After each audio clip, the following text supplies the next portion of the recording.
penetrated by spirit, then all of your individual altars and say, soon they will all be as me. Scalar reality. This is not a mind control altar. This is a version that is a seed of healing. Because when this one comes to the front, it loves all the other parts of you and shines the love on them. So think of it like a conglomeration. The more that happens, the more the other altars will join this altar and come into it. Conglomeration, condensation, healing from the inside out, absorbing all the illusory Jonathans into the real Jonathans so that it is then one inside. That is the plan. If you want to think of it in terms of light, which it isn't, and I'll explain that, but let's use that for a metaphor. Why would light conquer darkness? Because darkness is only the void of light. So, darkness has no substance.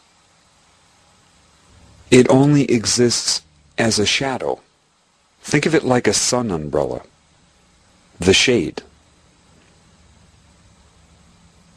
Light can shine on the void, but the void cannot overcome light, because the void is the result of the absence of what is real.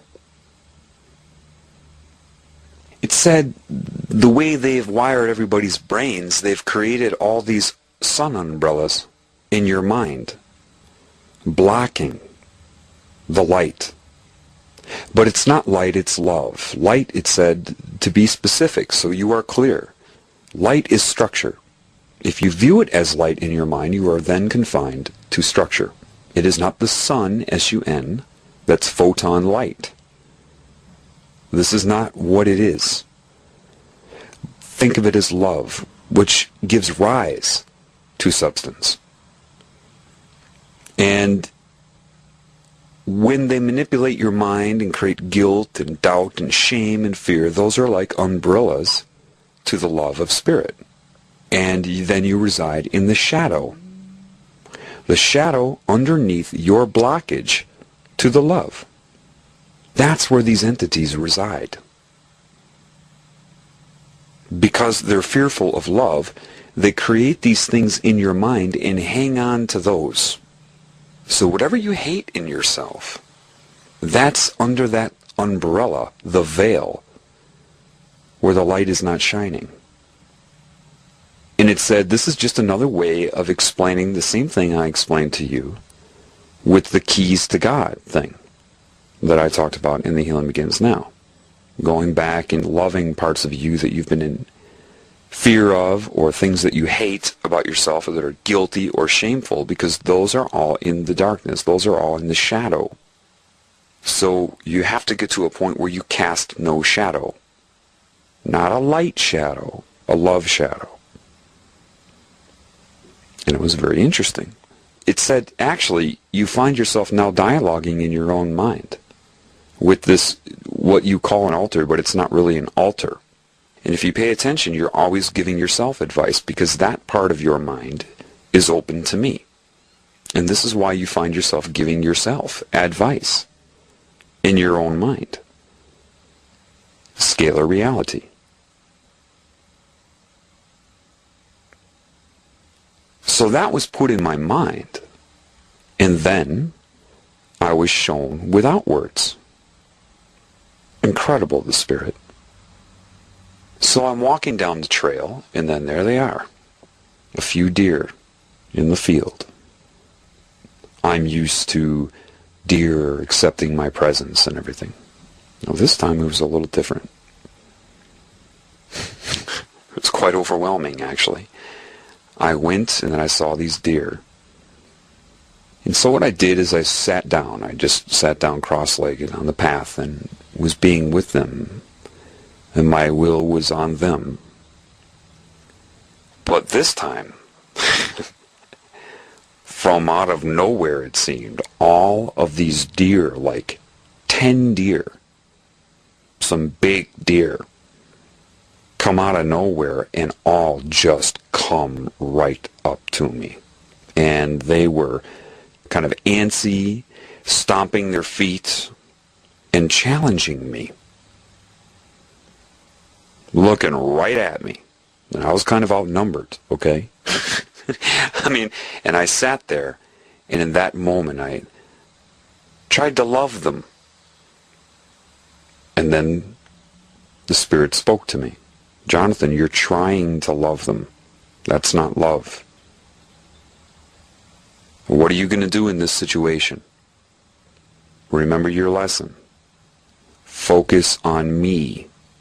Don't focus on them. Focus on me. So I shut my eyes and bowed my head down and trusted God. And I just focused on the love of the Spirit. And then it put in my head, don't think of how they perceive you. Know thyself. What are you? Focus on me. Look here. Think here. Love here. Beeline for me. As I am everything. Look, Jonathan, what are you? I'm love. Whatever happens, happens. You got to let go of that. They could charge you right now. Don't you move. You love me. If you die right now, then you die right now. You stay focused on me. And I started loving the Spirit. As me, as the real me, as how I was when I was a child. Not trying to love, not trying to overcome the deer with love, like some sort of superior being to them. Just the innocent love. And I trusted it. I shut my eyes. And then I opened them. And then they all let me know that they accept my presence now. I humbled myself before them by loving the Spirit. And then I acknowledged them. And they understood what I was going through. And then I hung out with these deer for a while. They kind of spread apart on either side of me on the trail that I was on. And the male deer being mindful and then kind of moving away and trusting me around its babies, you know. And they're there and they're acknowledging me and I'm real close, you know. And I stood up and I let them know I'm going to stand up now. And I waited for them to pick up on that imagery and then I stood up. And then my ego took over again, and then it stopped me. You're trying to love them, Jonathan. Look at you. You're trying to love them. You're trying to affect the outcome based upon what the ego is hoping for, which is an illusion. It's going backwards. Focus on me. Remove the umbrella. And every time I did that, all the deer, their heads pop up, look at me, and nod. Every time. Every time I moved into the love of Spirit. And there I was. And then this old man, who to humans would have seemed harmless, came walking down the trail right past me, and all the deer just spread away. They just ran from him. And there's this one deer, and I hear him out loud, "It's okay, it's okay."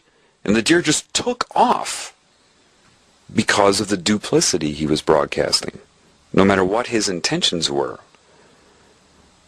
And he walked past, and then they all came up to me again. They ran from him, and then all came up to me, just hurried right back into my presence.